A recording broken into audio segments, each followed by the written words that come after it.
ಓದಿದ್ದು ಅರ್ಥ ಆಗಬೇಕು, ಒಂದು ಸಲ ಓದಿಬಿಟ್ರೆ ನೆನಪಲ್ಲಿ ಉಳಿಬೇಕು ಅಂತೇನಾದರೂ ಇದ್ದರೆ ಮುಖ್ಯವಾಗಿ 2 ಪಾಯಿಂಟ್ ನೀವು ನೆನಪಿಟ್ಬೇಕು.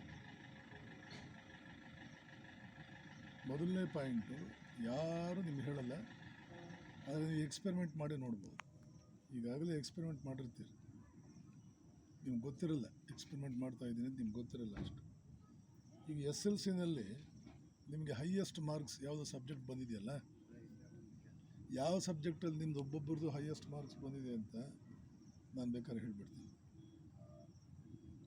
ನಿಮ್ಮ ಪರಿಚಯ ಆಗ್ತಾ ಇರೋದೇ ಬಹುಶಃ ನನಗೆ ಇವಾಗ, ನಿಮ್ಮನ್ನು ನೋಡೇ ಇಲ್ಲ ನಾನು, ಆದರೂ ಹೇಳಿಬಿಡ್ತೀನಿ. ನಿಮ್ಮಲ್ಲಿ ಒಬ್ಬೊಬ್ಬರದು ಹೈಯೆಸ್ಟ್ ಮಾರ್ಕ್ಸ್ ಬಂದಿರೋದು ಯಾವ ಸಬ್ಜೆಕ್ಟಲ್ಲಿ, ಯಾವ ಸಬ್ಜೆಕ್ಟಲ್ಲಿ ಗೊತ್ತಾ? ಯಾವ ಸರ್ನ ಮೇಡಮ್ನ ಕಂಡ್ರೆ ನಿಮಗೆ ಭಾಳ ಇಷ್ಟ ಇದೆಯೋ, ಭಾಳ ಪ್ರೀತಿ ಮಾಡ್ತಿದ್ರು ನೀವು, ಅವರು ಟೀಚ್ ಮಾಡಿದ ಸಬ್ಜೆಕ್ಟಲ್ಲಿ ಹೈಯೆಸ್ಟ್ ಮಾರ್ಕ್ಸ್ ಬಂದು. ಒಪ್ಕೊಳ್ತೀರಿ? ಯಾರು ಒಪ್ಕೊಳ್ಳಲ್ಲ? ಕೈ ಎತ್ತು. ಕೈ ಎತ್ತು, ಏನದು ಹೆದರಬೇಡ್ರಿ. ನೀವು ಯಾವ ಟೀಚರ್ನ ಭಾಳ ಇಷ್ಟಪಡ್ತಿದ್ರಿ ಆ ಸಬ್ಜೆಕ್ಟಲ್ಲೇ ನಿಮ್ಗೆ ಹೈಯೆಸ್ಟ್ ಮಾರ್ಕ್ಸ್ ಬಂದಿದೆ. ಇದು ಎಂಥ ಇಂಪಾರ್ಟೆಂಟ್ ಪಾಯಿಂಟ್ ಗೊತ್ತೇನಿದು? PhD ಮಾಡಬೇಕು ಈ ಪಾಯಿಂಟ್ ಮೇಲೆ. ಎಷ್ಟು ಇಂಪಾರ್ಟೆಂಟ್ ಪಾಯಿಂಟು ಅಂತ ಅನ್ನೋದು ಪ್ರಪಂಚದ ಯಾವ ದೇಶದವರೆಗೂ ಗೊತ್ತಿಲ್ಲ. ಈ ಇಂಪಾರ್ಟೆಂಟ್ ಪಾಯಿಂಟ್ ಗೊತ್ತಿರೋದು ಇಂಡಿಯನ್ಸ್ಗೆ ಮಾತ್ರ, ನಮ್ಮ ಭಾರತದ ವೇದಕಾಲದ ಋಷಿಮುನಿಗಳಿಗೆ ಮಾತ್ರ ಇದು ಗೊತ್ತಾಗಿದೆ. ಯಾವ ಪಾಶ್ಚಾತ್ಯರಿಗೂ ಇವತ್ತಿಗೂ ಗೊತ್ತಿಲ್ಲ. ಇತ್ತೀಚೆಗೆ ಗೊತ್ತಿರಬೇಕು. ಕಳೆದ 2-3 ಶತಮಾನಗಳಿಂದ ಭಾರತೀಯ ಚಿಂತನೆ ಯುರೋಪ್ಗೆಲ್ಲ ಹರಡಿರೋದ್ರಿಂದ ಈಗ ಗೊತ್ತಾಗಿದೆ. ಏನಿದ್ರ ಸೀಕ್ರೆಟು? ಇಷ್ಟೇ ಇದ್ರ ಸೀಕ್ರೆಟ್. ನೀವು ಆ ಮೇಷ್ಟ್ರನ್ನ ಕಂಡ್ರೆ ನಿಮ್ಗೆ ಭಾಳ ಇಷ್ಟ ಸೀಕ್ರೆಟ್. ಆ ಮೇಷ್ಟ್ರನ್ನ ಕಂಡ್ರೆ ನಿಮ್ಗೆ ಭಾಳ ಇಷ್ಟ ಆಗಿದ್ದಕ್ಕೆ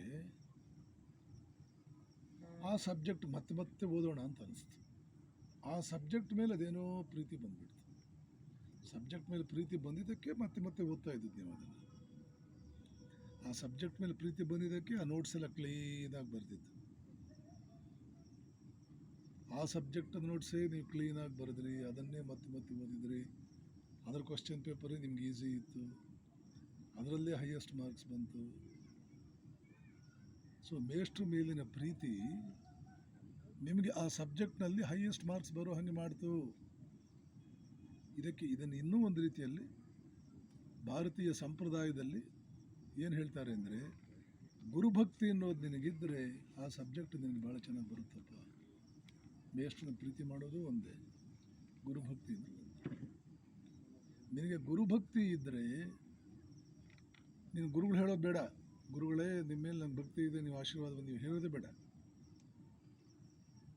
ಯಾವ ಪರಮಾತ್ಮನ ಶಕ್ತಿ ಈ ಜಗತ್ತನ್ನೆಲ್ಲ ನಡೆಸ್ತಾ ಇದೆಯೋ ಆ ಪರಮಾತ್ಮ ಶಕ್ತಿ ನಿಮಗೆ ಕೃಪೆ ಮಾಡಿಬಿಡ್ತದೆ. ಈ ಗುರು ಮೇಲೆ ನಿಮಗೆ ಭಾಳ ಪ್ರೀತಿ ಇದೆಯಲ್ಲ, ಈ ಸಬ್ಜೆಕ್ಟ್ ನಿಮಗೆ ಈಸಿ ಆಗಲಿ ಅಂತ ಮೇಲ್ಗಡೆ ಕುಳಿತಿರೋ ರಾಮಕೃಷ್ಣರು ಅಲ್ಲಿಂದಲೇ ಒಂದು ಸಂಕಲ್ಪ ಮಾಡಿಬಿಡ್ತಾರೆ.